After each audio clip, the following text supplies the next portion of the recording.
Now to that secret meeting between Kim Davis and Pope Francis.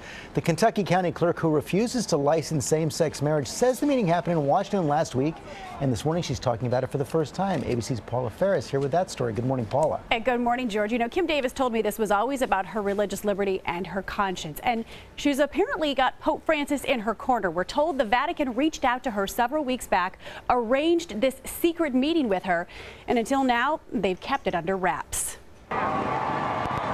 With enthusiastic crowds lining the streets from New York to D.C., the Pope seemed to strike just the right note with Americans on his visit. But now, this morning, reports of a secret meeting with Kim Davis, the county clerk in Kentucky, who defied a court order to issue marriage licenses to same-sex couples.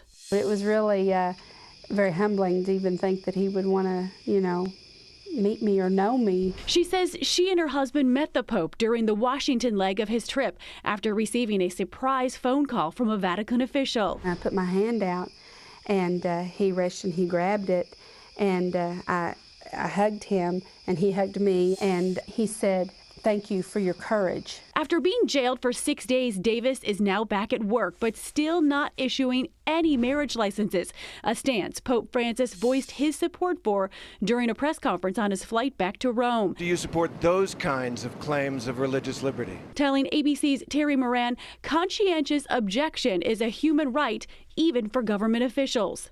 He told me before he left, he said, "Stay strong." That was a great encouragement. Just knowing that the Pope is on track, with what we're doing and agreeing, kind of validates everything. According to Davis and her lawyer, Vatican officials stayed mum on the meeting because they didn't want the Pope's visit to be focused on Kim Davis.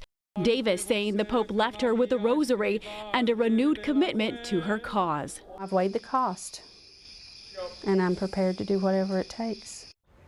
And Kim Davis plans on giving that rosary to her parents, who are Catholic. Of course, she's not. At this point, the Vatican is not confirming or denying this meeting took place, but Kim's counsel tells us we can expect to see photos of the meeting at some point. Lara, this Pope is not shying away from controversy. This is the clearest example yet. Yeah, absolutely. Thank you so much, Paula.